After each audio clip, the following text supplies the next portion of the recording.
인물중심, 기업분석, CEO 톡톡. 안녕하십니까, 곽보영입니다. 하나금융그룹의 큰 형님이 있습니다. 바로 김정태 하나금융지주 회장인데요. 마지막 임기의 한 절반 정도를 남기고 있는 김정태 회장이 과연 그 하나금융그룹의 역사 속에서 어떠한 회장으로 남게 될지, 그리고 남은 임기 동안 어떠한 일들을 해나가야 될지, 이런 부분을 알아보도록 하겠습니다.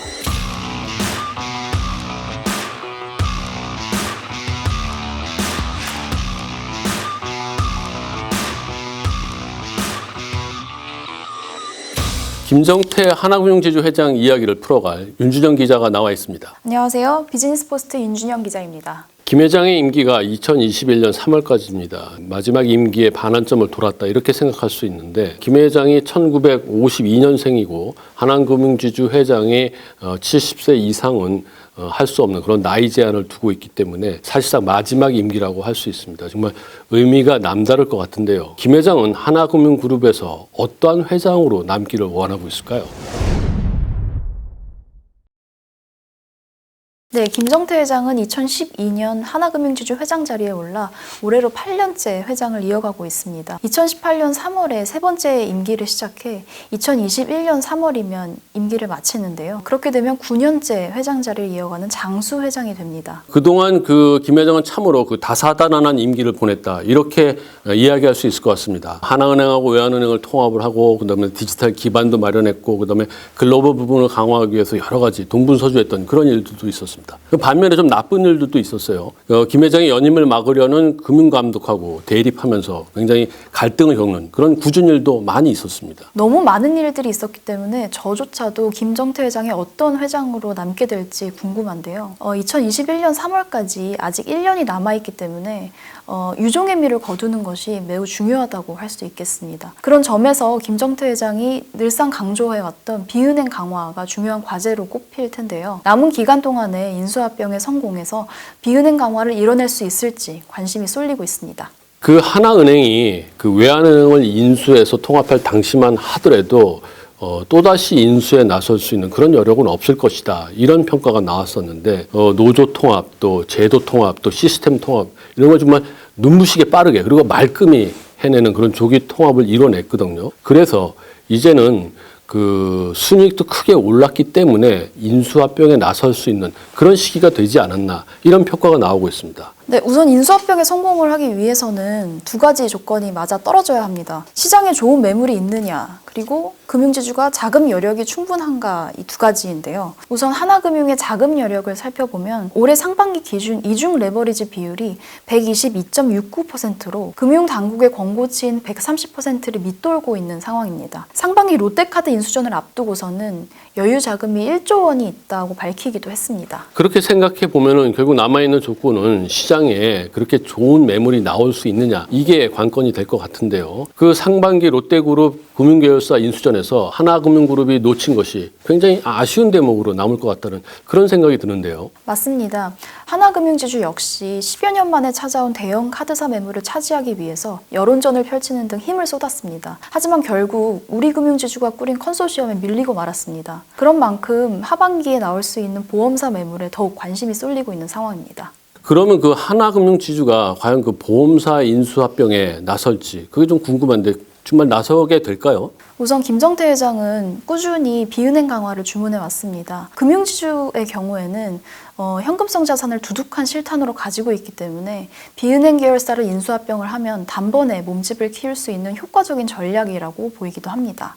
지난해 신한금융지주가 오렌지라이프, 그러니까 옛날 이름으로 치면 ING생명을 인수해서 정말 초대형 보험사의 인수로 도약하는 그런 일이 있었죠. 또 KB금융지주 보면은 윤석규 회장도 항상 생명보험사들을 언제든지 인수하겠다, 이런 이야기를 늘 하고 있고요. 김정태 회장으로서도 이렇게 금융지주들의 어깨를 견주기 위해서는 보험사 인수가 필요하겠다, 이런 생각이 들기도 합니다. 과연 남은 기간에 정말 신의 한 수가 나올 수 있을까요? 김 회장이 어떠한 포석을 할지 좀 지켜보도록 하고요.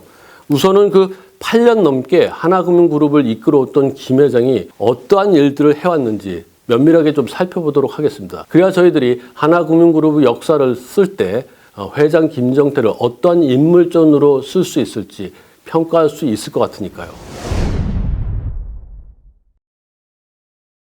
윤 기자는 그 김정태 회장에서 어떤 일들을 가장 먼저 꼽을 수 있을까요? 네, 아무래도 하나은행과 외환은행의 통합을 가장 중요한 사건으로 꼽을 수 있겠습니다. 그 김정태 회장 임기를 저희들이 쭉 보면은 하나은행이 외환은행을 인수해서 통합했던 거, 그 점을 빼놓을 수 없을 것 같습니다. 민간은행도 아니고 국책은행이었던 그 큰 외환은행을 끌어들이고 빠른 시간에 조기 통합을 했었던 것은 정말 놀라운 일이라고 저희들이 평가할 수 있을 것 같아요. 그런 일을 통해서 결국은 하나금융그룹을 다른 금융주주와 어깨를 견줄 수 있는 그러한 명실상부한 금융주주로 만들지 않았나 이렇게 생각할 수 있고요. 그렇습니다. 기업들이 인수합병을 벌일 때 입찰 가격보다 지나치게 높은 가격을 써내서 오히려 어려움에 처하게 되는 상황을 승자의 저주라고 불리는데요. 하지만 김정태 회장은 하나금융지주 회장을 맡은 뒤에 특유의 돌파력과 설득을 통해서 하나은행과 외환은행의 조기 통합을 이뤄내게 됩니다. 2017년까지 외환은행의 독립 경영이 보장되어 있었지만 김 회장은 이를 2년가량 앞당겼습니다. 이후에 하나은행은 2016년 순이익 1조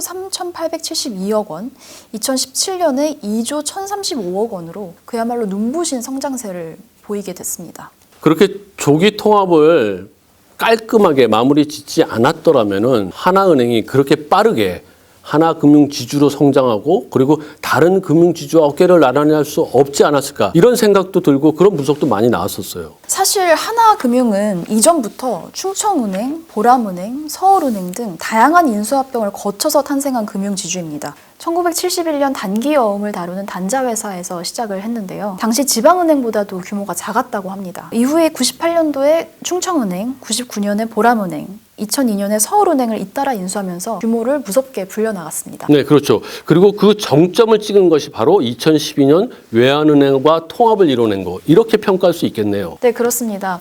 하나은행의 총 자산 규모는 100조 원이 채 안 되는 규모로 200조 원이 넘는 신한이나 KB에 비해서는 규모가 크게 작았습니다. 그러다가 총 자산이 73조 원에 이르는 외환은행과 통합을 하게 되면서 이들과 어깨를 나란히 견줄 수 있는 정도로 발돋움하게 됐다고 볼 수 있습니다. 그렇다면 이 과정에서 어려움은 없었나요? 제가 듣기로는 여러 가지 문제점들이 많이 있었기 때문에 조기 통합을 이뤄낸 것이 굉장히 힘들었고 놀라운 일이다 이런 평가가 나왔었거든요. 쉽지 않은 일들이 많이 있었습니다. 당시 5년 동안 외환은행의 독립 경영이 보장되어 있었기 때문에 노조의 반대가 매우 심했습니다. 당시 노조의 거센 반대에 직면하자 김 회장이 밤새 노조 간부와 협상을 벌이면서 왜 지금 통합을 해야 되는지를 설득을 했다는 일화도 유명합니다.